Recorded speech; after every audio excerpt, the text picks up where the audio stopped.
জামায়াতের বেশ কয়েকজন প্রার্থীর দ্বৈত নাগরিকত্ব এবং অন্যান্য কারণেও মনোনয়ন আটকে গেছে। কারণ হিসেবে আরও কিছু আছে। ক্রেডিট কার্ডের কিস্তির খেলাপি, প্রস্তাবক ও সমর্থকের সই নিজে নিজে দিয়ে ফেলার অভিযোগ, খেলাপি ঋণ, হলফনামায় পূর্ণাঙ্গ তথ্য না দেওয়ার মতো ইস্যু। জামায়াত বলছে একটি মহলের ইন্ধনে তুচ্ছ কারণে মনোনয়ন বাতিল করা হচ্ছে।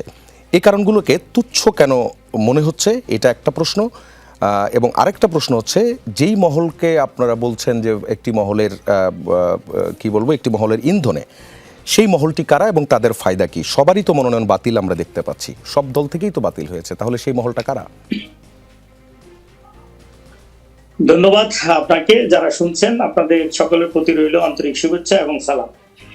আমি যে বিষয়ে আপনি বলছেন, নির্বাচন কমিশনের যে দেয় তথ্য যেগুলো যথাযথভাবে এখন পূরণ করার ক্ষেত্রে যারা এটা তৈরি করেছেন বা যারা দাখিল করেছেন, এই ক্ষেত্রে কিছুটা দুর্বলতা পরিলক্ষিত হয়েছে।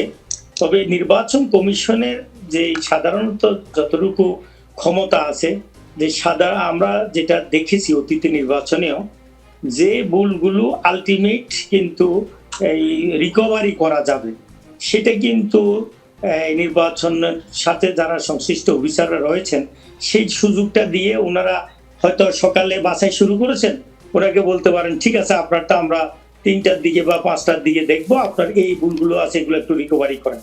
এগুলো কিন্তু করার সুযোগ আছে, কারণ আমাদের উচ্চ আদালতে আমরা দেখেছি ইলেকশন করার আগ্রহ এবং নির্বাচন করার জন্য আবেদন করা একজন প্রার্থী যে কোনোভাবে আমাদের আদালত মনে করে যে তার ইলেকশন করার সুযোগ সামান্যতম যদি থাকে সেটা দেওয়া দরকার।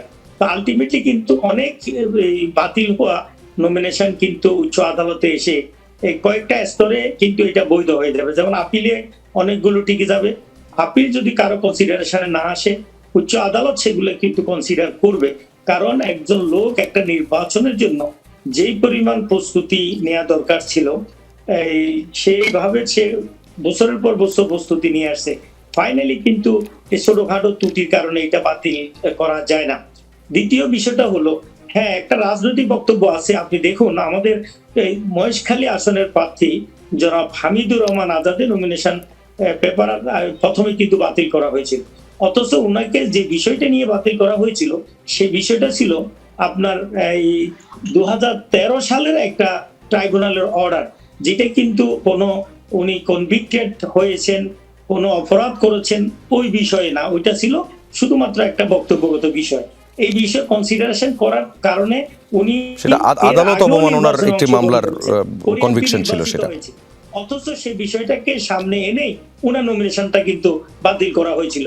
এই বিষয়ে উনার আইনজীবী এবং উনাদের এই লিগেল সাবমিশনটা সেখানে দেওয়ার যে সুযোগ ছিল তারাও কিন্তু সেটা সেভাবে অ্যাকসেপ্ট করে নাই। আমরা বিভিন্ন নিউজের মাধ্যমে দেখলাম নমিনেশন বাতিল হয়েছে হামিদুর রহমান আজাদ সাহেবের আর তালিদের সরকারি কর্মকর্তারা। তো তাই এটা কি আপনি বিশেষ মহল বলবেন না? এরকম বিভিন্ন জায়গায় আছে, আমি স্পেসিফিকেশন করতে চাই না। তারপরে সামগ্রিকভাবে আমার সরকারি কর্মকর্তাদেরকে আপনি বিশেষ মহল বলছেন, অথবা নির্বাচন আয়োজনে যারা প্রশাসনিক কর্মকর্তারা আছেন আপনি কি তাদেরকে বিশেষ মহল বলছেন?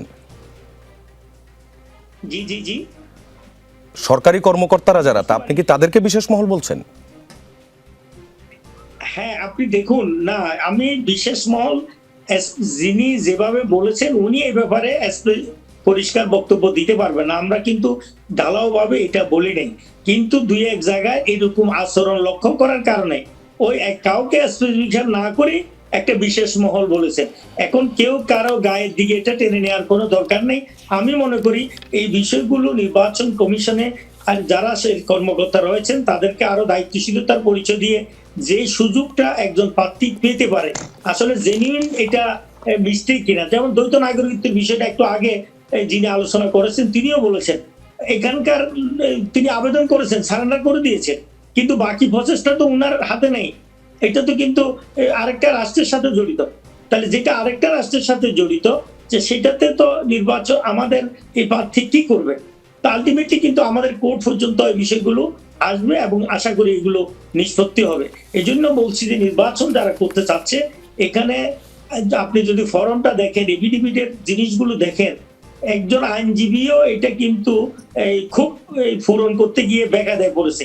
সেখানে সাধারণ যারা নির্বাচনে অংশগ্রহণ করছেন এইটা যে পরিমাণ আগের সহজ সরল পদ্ধতিতে এই আপনার হলফনামা ছিল, তারপর আবেদন ছিল, এখানে এমন এমন কিছু বিষয় আনা হয়েছে, এটা অত্যন্ত সতর্কতার সাথে কেউ যদি পূরণ না করেন তাহলে তিনি হোঁচট খেতেও পারেন।